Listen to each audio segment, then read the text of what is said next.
Police!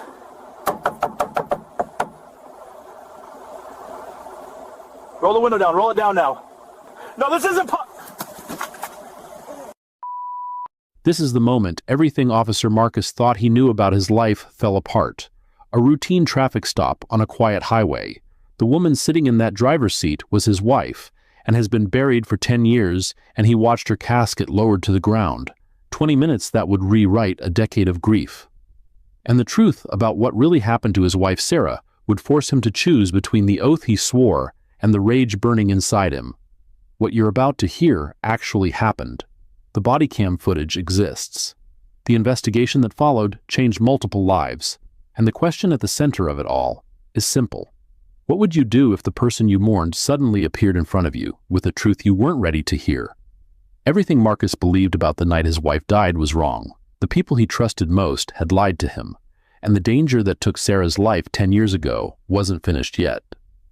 Before we go further into what happened that night, I want to thank you for being here. Stories like this one take time to tell properly, and the fact that you're still watching means a lot. Let me know in the comments where you're watching from right now. If you appreciate storytelling that goes deep instead of staying surface level, go ahead and hit that like button. And if this is your first time here, consider subscribing. We focus on real stories with real consequences, told the way they deserve to be told. Actually, I'm curious about something. If you're watching but haven't subscribed yet, drop a comment explaining why. What would make you click that button? I genuinely want to know what you need from this channel. Alright, let's get back to Marcus. Officer Marcus had been on the force for 15 years. He worked the night shift by choice. Fewer people meant fewer complications, fewer conversations, fewer reminders that he was going home to an empty house where his son would be asleep, and the only sound waiting for him was silence. 10 years. That's how long Sarah had been gone. Cancer, the death certificate said. Aggressive. Fast-moving. She was sick for 6 months before she passed. Marcus watched her fade. He held her hand in the hospital. He made promises about taking care of their son Tyler. The funeral was packed. Fellow officers, friends, family. Sarah's best friend Jessica gave a eulogy that made everyone cry. Sarah's partner from the precinct, Officer Derek Walsh, helped Marcus carry the casket. Derek had been there through everything. The diagnosis, the treatments, the final days. Marcus buried his wife on a Tuesday in October. The leaves were falling. Tyler was 7 years old and didn't understand why his mother wasn't coming home. That was 10 years ago. Now Tyler was 17. Marcus had raised him alone. They had a routine. They had holidays at Jessica's house because she insisted.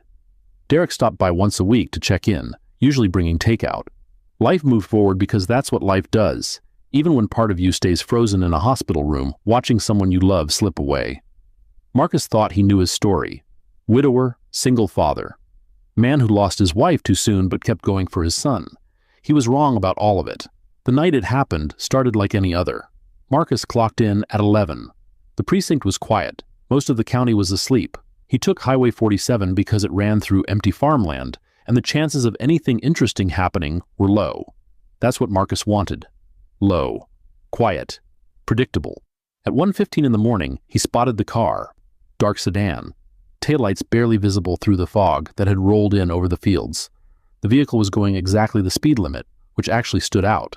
People either speed or they don't notice they're going too slow. Exactly the speed limit usually means someone's being careful.